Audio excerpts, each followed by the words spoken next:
प्रभु यीशु मसीह के नाम ਵਿੱਚ ਇੱਕ ਵਾਰ ਫਿਰ ਤੋਂ ਮੇਰੇ ਵੱਲੋਂ यानी पास्टर एडम मसीह ਵੱਲੋਂ ਇੱਕ ਵਾਰ ਫਿਰ ਤੋਂ ਸਭ ਨੂੰ ਜੈ ਮਸੀਹ ਦੀ खुदा ने ਇਹ ਸਾਨੂੰ ਦੁਬਾਰਾ ਮੌਕਾ ਦਿੱਤਾ ਕਿ ਅਸੀਂ ਤੁਹਾਡੇ ਰੂਬਰੂ ਹੋ ਕੇ खुदा ਦੇ ਕਲਾਮ ਨੂੰ ਆਪ ਸਭ ਦੇ ਵਿੱਚ ਆਪ ਸਭਨਾਂ ਦੇ ਵਿੱਚ ਸੁਣਾ ਸਕੀਏ। ਅੱਜ ਅਸੀਂ ਪਵਿੱਤਰ ਅੰਜੀਲ ਦੇ ਵਿੱਚੋਂ ਲੂਕਾ ਰਚਿਤ ਸੁਸਮਾਚਾਰ ਜਾਂ ਲੂਕਾ ਰਸੂਲ ਦੀ ਅੰਜੀਲ ਉਹਦਾ 8 ਅਧਿਆਇ ਉਹਦੇ 40 ਵਚਨ ਤੋਂ ਲੈ ਕੇ 56 ਵਚਨ ਤੱਕ ਬਾਈਬਲ ਵਿੱਚੋਂ ਰੀਡ ਕਰਦੇ ਹਾਂ। ਅਸੀਂ ਇੱਕ ਇੱਕ ਵਚਨ ਦੇ ਦੁਆਰਾ खुदा ਦੇ ਕਲਾਮ ਨੂੰ ਸਿੱਖਣ ਦੀ ਕੋਸ਼ਿਸ਼ ਕਰਾਂਗੇ। तो 40 वचन ਦੇ ਵਿੱਚ ਲਿਖਿਆ ਹੋਇਆ उर्दू की बाइबल ਦੇ ਵਿੱਚ, जब यीशु वापस आ रहा था तो लोग उससे खुशी के साथ मिले क्योंकि सब उसकी राह तकते थे।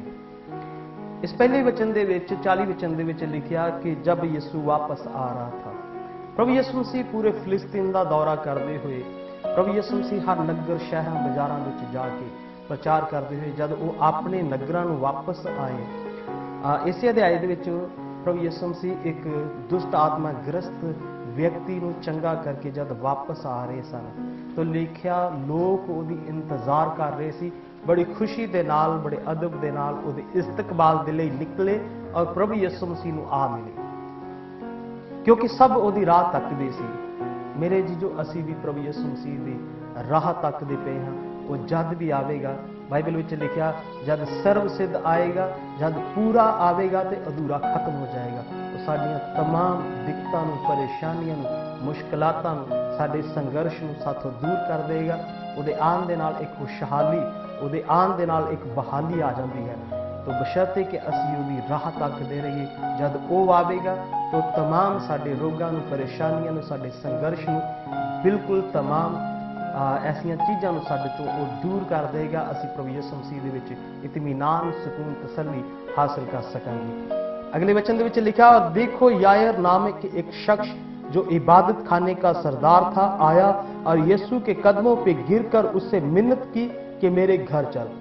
41 वचन दे विच लिखा, देखो देखो का मतलब बड़ी गौर दे नाल देखण वाली गल है। जैरस नाम का या यायर नाम का एक आराधनालय का सरदार सी, एक चर्च का सरदार सी, एक हैकल का सरदार सी। वो प्रभु यीशु मसीह दे कोल आया, इबादत खाने का सरदार सी। वो अपने घर विच या फिर हैकल दे विच इबादत खाना चलाता है। कुछ ऐसे भी इबादत खाने होंदे ने या फिर कुछ ऐसी भी धार्मिक जगह होंदी जिथे यीशु मसीह नहीं होंदा। ये चलाते ने इबादत खाना चलाते हैं पर यह शरा शरीयत के मुतलक चलाते हैं, इतने यीशु मसीह नहीं है। जब प्रभु यीशु मसीह आए तो लिखिया वो रस्ते में जाके प्रभु यीशु मसीह को मिले। बेशक ये घर में खुद एक चर्च है, उसके बावजूद भी प्रभु यीशु मसीह को जाके मिले। इन्हों पता सी यीशु ही नजात देता है, यीशु ही वो है जो रोगियों को शिफा दे सकता है। इबादत खाना होने के नाल कोई मायने नहीं होगा। अगर यीशु नहीं है उथे चंगाई नहीं, यीशु नहीं है उथे बहाली नहीं है, यीशु नहीं है उथे शिफा नहीं हो सकती। तो लिखा आराधनालय का या फिर इबादत खाने का सरदार होने के बावजूद भी ये प्रभु यीशु मसीह के कोल आया और प्रभु यीशु मसीह के कदमां दे उत्ते गिर के डिग के उन्होंने सिजदा किया और मिन्नत करन लगा क्योंकि उसकी इकलौती बेटी जो करीबन 12 वर्ष की थी मरने को थी। अज जिस असी काल दे विच रह रहे हैं, जिस जमाने दे विच रह रहे हैं, अज हर इंसान की जिंदगी के उपर एक खौफ नजर आ रहा है। इबादत खाने बंद हो रहे हैं, चर्चां नूं तालाबंदी किया जा रहा और अज हर इंसान सोच रहा अगर मैं चर्च में नहीं जावांगा तो मैनूं शिफा किवें मिलेगी, अगर मैं चर्च में नहीं गया तो मेरे रोगी किवें ठीक होणगे। मेरे अजीजों, अज इस कलाम की दरियाफ्त असी ये सीखण की कोशिश करांगे कि प्रभु यीशु मसीह बशर्ते जद असी उहदी राह देखते हाँ, जद भी वो मिलेगा खुशहाली उत्थे है, चंगाई उत्थे है। इबादत खाने में प्रभु यीशु मसीह नहीं गए, प्रभु यीशु मसीह उन्होंने रस्ते विच मिले और रस्ते विच मिलते ही प्रभु यीशु मसीह ने उन्हें मिन्नत की, मेरी 12 साल की बेटी मरण के किनारे। अज हर इंसान करोना काल के समय हो सकता वो हॉस्पिटल में होए, हर इंसान उत्ते एक डाढा दुख बनया होया। कईयां दे अजीज हॉस्पिटल में ने, कई वेल्टीनेटर के उत्ते ने, कई बड़े सीरीयस ने। तुसी और वो सब लोग जो प्रभु यीशु मसीह के प्रगट होने को प्यारा समझते हो, प्रभु यीशु मसीह आएगा वो तुहाडियां तमाम मुश्किलातां तो तमाम अगर कोई मरण के किनारे भी पहुंचा होया है, अगर प्रभु यीशु मसीह तुहानू मिल जाते हैं, प्रभु यीशु मसीह की राह तकते हो, वो आवेगा, कोई मरेगा नहीं। परमेश्वर अपने बेटे ने उन्हें इसे करके भेजा ताकि हर इंसान जीवन पाए तो चोखा जीवन पाए। प्रभु यीशु मसीह जब आया वो राह तकते पे सी, जब ही जिवें ही प्रभु यीशु मसीह आया उन्हें आके मिन्नत की कि मेरे नाल मेरे घर चल, मेरी बेटी जो 12 साल की है वो मरण के किनारे पहुंची हुई है। और लिखा प्रभु यीशु मसीह ने ये गल्लां उहदे नाल सुन के उहदे नाल उहदे घर नूं रवाना हो गए, उथों रुखसत होए और उहदे घर नूं जाना उन्हां शुरू किया। जिवें ही प्रभु यीशु मसीह उहदे नाल जा रहे सन तो इंज होया, एक औरत जिन्हों पिछले 12 साल तो लहू वहन का रोग लगा होया सी, एक औरत जिन्हों पिछले 12 साल तो वो रोगन सी, उन्होंने लहू बहन का रोग लगा होया सी। उन्हें वैद्यां नूं हकीमां नूं अपनी सारी पूंजी लुटा दी सी, पर इसके बावजूद भी वो कभी ठीक नहीं सी हो सकी। उन्हें प्रभु यीशु मसीह नूं भीड़ दे विचों दी पिछों दी आके उहदे आंचल नूं, उहदे वस्त्र दे आंचल नूं छू लिया और लिखा वो चंगी हो गई। मत्ती मरकुस लूका मत्ती दे विच भी और मरकुस दे विच भी लिखा होया, वो कहंदी हुंदी सी अगर मैं उहदे पल्ले नूं ही छू लावांगी ते चंगी हो जावांगी। और उस ईमान दे नाल जिवें ही उन्हें प्रभु यीशु मसीह दे पल्ले नूं छुया, उस किनारी नूं छुया तो लिखा उन्हें जान लिया कि मैं पूरी तौर दे नाल ठीक हो गई। इस ते प्रभु यीशु मसीह ने अपने शागिर्दां नूं कहा मैनूं किसी ने छुया है। जब सारे लोग मुकरन लग गए कि नहीं असीं नहीं छुया, तो चेलियां ने कहा प्रभु जी गुरु जी ये किहो जी गल है, लोकां दी भीड़ तेरे उत्ते डिगदी पई है, उहदे बावजूद भी तुसीं कहंदे हो कि मैनूं किसी ने छुया। प्रभु यीशु मसीह ने कहा मेरे विचों चंगा करन दी कुवत निकली है, मेरे विचों चंगा करन दी वो शिफा निकली है। और बाइबल में लिखा वो औरत अपने आप को बहुत ही देर छुपा ना सकी और प्रभु यीशु मसीह के सामने आके उन्हें सारी वार्ता सुना दी। उन्हें दसिया कि मैं किस तरीके दे नाल रोगन सी और किस तरीके दे नाल चंगी हो गई है। प्रभु यीशु मसीह ने उस औरत को कहा बेटी तेरे ईमान ने तेनों चंगा किया, सलामती दे नाल चली जा, अपने घर में चली जा। ये 41 वचन दे विच लिखिया, 49 वचन दे विच 49 वचन दे विच लिखिया वो ये कह ही रहा था कि इबादत खाने के सरदार के वहां से किसी ने आकर कहा तेरी बेटी मर गई, उस्ताद को तकलीफ ना दे। प्रभु यीशु मसीह उस औरत दे नाल गल कर ही रहे सन कि इबादत खाने के सरदार के घरों सुना पहुंच चुका, उस्ताद नूं तकलीफ ना दे, जो जिहड़ी बेटी मरण के किनारे पहुंची हुई सी तो हुण मर गई है। मेरे जी जो इस इबादत खाने के सरदार नूं अगर साडे विचों कोई इंज होवे उन्हें गुस्सा लगेगा। अगर प्रभु यीशु मसीह रस्ते विच ना रुकदे, इस औरत नूं शिफा ना दिंदे तां मेरी बेटी अज ना मरदी, पर इहदे उल्ट होया। अगर साडे तो पहला, अगर साडे मिरेकल तो पहला, साडे चमत्कार तो पहला किसी का चमत्कार हो रहा है, वो गवाही साडे ईमान नूं मजबूत करेगी। अगर साडे तो पहला साडे पड़ोसी नूं बरकत मिल रही है तो ये सोचने की बजाय, गुस्सा करने की बजाय ये सोचने की जरूरत है शिफा नजदीक है,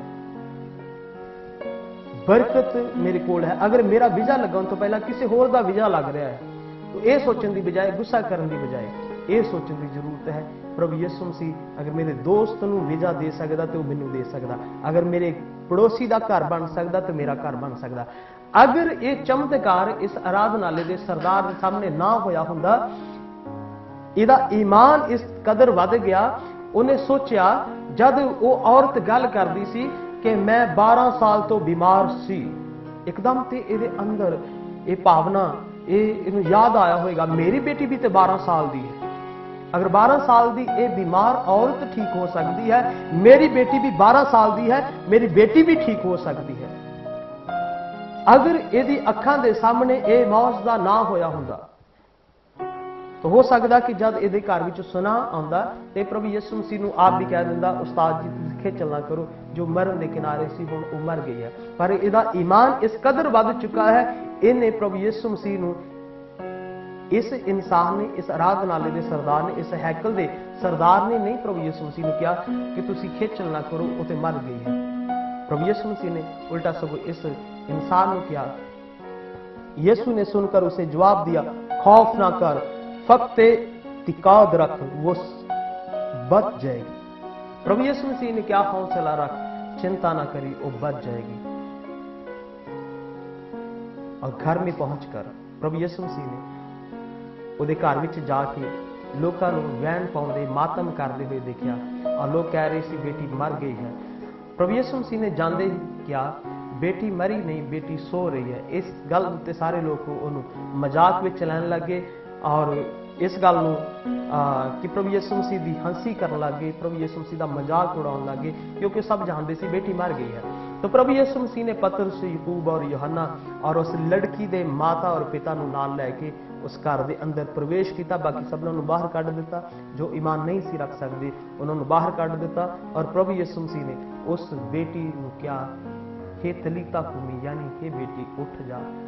और बेटी लिखा उठ गई, बेटी उठ गई। प्रभु यीशु मसीह ने क्या सी, ये बेटी सो रही है, मरी नहीं है, बेटी उठ गई। और लिखा वो चलन फिरन लग गई। प्रभु यीशु मसीह ने क्या, खान के लिए कुछ दिता जाए। इस गल के उत्ते उहदे मां बाप भी हैरान हुए और उन्हें उन्होंने तकीद की कि यह माजरा किसी से ना कहना। सो मेरे अजीजों, अज असी इस कलाम के जरिया जो असी खुदा दा रूह सानू सिखाना चाहता वो यही है, अगर साडी मौत से तो पहला किसी दूसरे का मौजदा हो रहा है, साडी बरकत तो पहला किसी दूसरे को बरकत मिल रही है, तो ये उल्ट के असी इस गल के लिए ठोकर खाइए, इस गल का सानू इंतजारी दे विच बने रहना है। जो लोग प्रभु यीशु मसीह के प्यारा प्रगट होने प्यारा समझते हैं, प्रभु यीशु मसीह आएगा, उन्होंने सारिया दिक्कतां नूं, किल्तां नूं, सारे संघर्ष को खत्म करेगा। अगर तुहाडे तो पहला किसी का मौजदा होया है, अगर तुसी इबादत खाने में इन्हां दिनां विच नहीं भी जा पा रहे, तो कोई गल नहीं, प्रभु यीशु मसीह जिथे तुसी पुकारोगे, प्रभु यीशु मसीह उत्थे तुहाडे नाल रहणगे। अज लोगों ते जो खौफ, एक डाढा खौफ बनया होया है कि साडा की बनेगा, असीं मरण के किनारे पहुंचे हुए हैं। प्रभु यीशु मसीह जो लोग उसदी इंतजार रखते हैं वो मरनगे नहीं, उन्होंने मुर्दा जिंदा हो जाएंगे, उन्होंने रुके काम बहाल हो जाएंगे। जिथे प्रभु यीशु मसीह आ जाते हैं उत्थे सारी दिक्कत खत्म हो जाती है, उत्थे संघर्ष खत्म होना शुरू हो जाता है। जो पूर्ण आता है तो अधूरा जाना शुरू हो जाता है। तो इस आराधनालय के सरदार ने यह नहीं सी सोचा कि मेरी बेटी तो पहला इन्हें शिफा क्यों मिली, हाँ लोगों के काम हो रहे हैं तो मेरा काम क्यों नहीं हो रहा। अगर प्रभु यीशु मसीह पहला मेरे नाल चले जाते तो हो सकता मेरी बेटी ना मरदी। ऐसा ईमान नहीं, ईमान तुहाडा यीशु मसीह उत्ते है, जो किसी को ठीक कर सकता तुहानू भी ठीक कर सकता है। इहदा ईमान वध गया सी, जानबूझ के एक मौज का पहले किया गया सी कि 12 साल की रोगण औरत ठीक होवे, ताकि इस आराधनालय के सरदार का विश्वास इस कदर वध जाए कि यह यीशु मसीह को अपने घर में लैके जाए। अगर सीधा सीधा प्रभु यीशु मसीह के नाल चले जाते तो जिवें ही रस्ते में पैगाम मिला सी तेरी बेटी मर गई है, हो सकता है प्रभु यीशु मसीह को मना कर दिंदा मेरी बेटी मर गई है। पर इन्हें अखां के सामने मौजदा देखा सी, अगर 12 साल की बीमार औरत ठीक हो सकती है, एकदम तेन याद आया होगा मेरी बेटी भी तो 12 साल की है, आज वो मरेगी नहीं, आज वो जिंदा हो जाएगी। तो प्रभु दे इस पढ़े समझे और सुने गए कलाम उत्ते बरकत होवे। आप सबनों मेरी वालों एक बार फिर तो जय मसीह दी, प्रेज़ द लॉर्ड, आमीन।